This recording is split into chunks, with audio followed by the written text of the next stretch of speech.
Do the best you can. Put this back up. Do you need it? I need. Oh, I can hear you.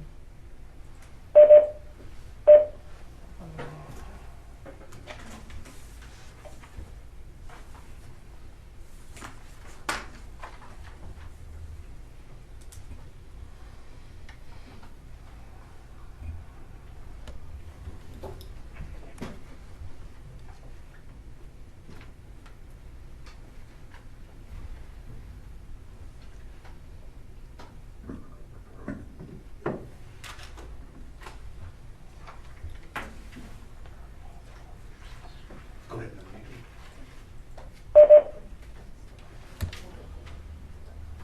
Good morning. We're on the record. This is Division 4 of the Boulder District Court. I'm Judge Thomas Mulvihill. Before we call the Alyssa matter, for those who are observing on WebEx, I need to ask you to please turn off your camera and mute your microphone. I need to inform you that no person shall broadcast, record, or take screen grabs of today's proceedings via WebEx unless they have been expressly granted permission to do so under an order authorizing expanded media coverage. Any person who violates this order will be in direct contempt of a court order and may be prosecuted for criminal violations.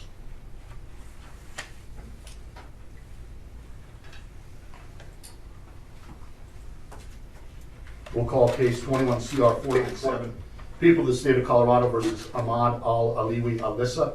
Can I have the appearance of counsel for the people, please? Good morning, Your Honor. Michael Doherty and Ken Kuffner on behalf of the people of the state of Colorado. Good morning. And for the defendant. Good morning, Your Honor. Catherine Harold, Daniel King, and Sam Dunn on behalf of Mr. Alyssa, who is present. Good morning, counsel. Good morning, Mr. Alyssa. Sir, you're here for an advisement hearing. I need to advise you of your rights pursuant to Rule 5.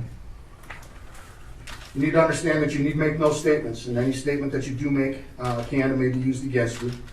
You have the right to counsel. In this case, the Office of the Public Defender has been appointed to represent you. Any plea that you make must be voluntary and cannot be the result of undue influence or coercion.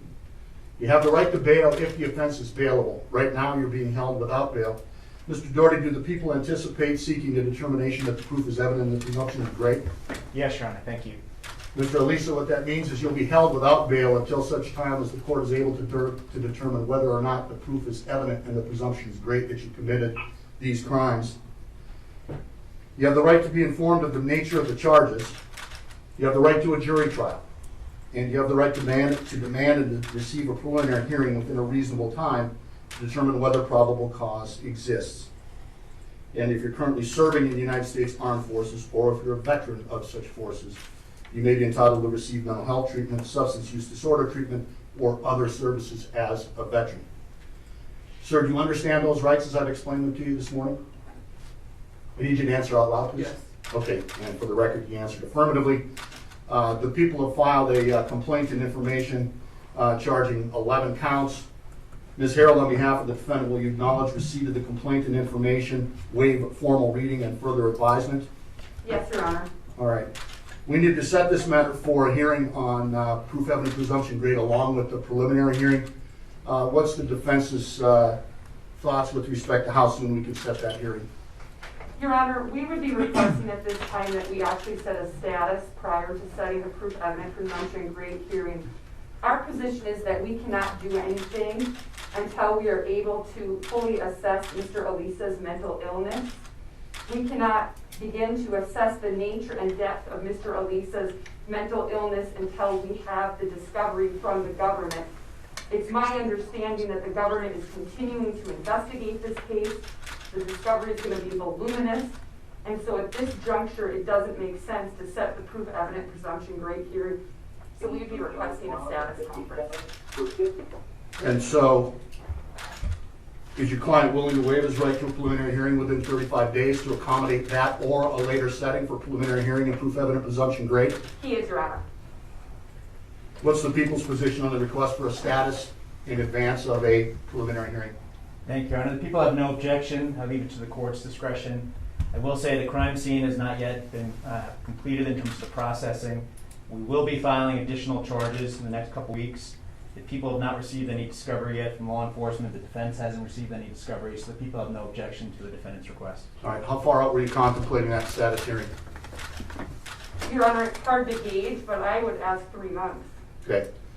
And you've discussed this with your client, and he understands that he'll continue to be held without bond during that interceding 3 months or so. Yes, Your Honor. All right, so I'm sorry, Mr. Doherty? I'm sorry, Your Honor. I do think 3 months is further out than I anticipated. I would ask for at most a month and a half. I think that'll give us time to have the crime scene processing completed, which I anticipate is the next couple days.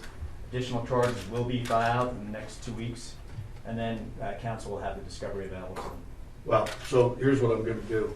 First of all, I'll grant the defendant's request to set this matter for a status hearing in advance of any setting for a preliminary hearing or a proof of a presumption great hearing. I'm going to direct counsel to contact the CJA for Division 13 to set that status conference. I'll authorize that status conference to be set in about 60 to 90 days. I understand the concerns that you have, Mr. Doherty, but at the same time, I want to make sure that the defense has ample opportunity to prepare to move forward once we do set that hearing. So contact the CJA for Division 13. This case has been assigned to Division 13. Chief Judge Ingrid Bakke will be the presiding judge in this matter. Anything else at this time on behalf of the people, Mr. Doherty? No, Your Honor, thank you. Anything else on behalf of the defendant, Ms. Harrell? Your Honor, the government filed a request to reconsider this court's previous order with regard to D6. Right. If the court is going to entertain reconsidering that prior to doing it, we'd ask an opportunity to reply. I was going to direct you to reply. How much time do you need? Is 14 days enough? Yes, Your Honor, thank you. Okay, so I'll give the defense 14 days to respond to that motion. I'll issue a written order in that regard. All right, thank you. We'll be in recess. Thank you, Your Honor. Thanks for using WebEx. Visit our website at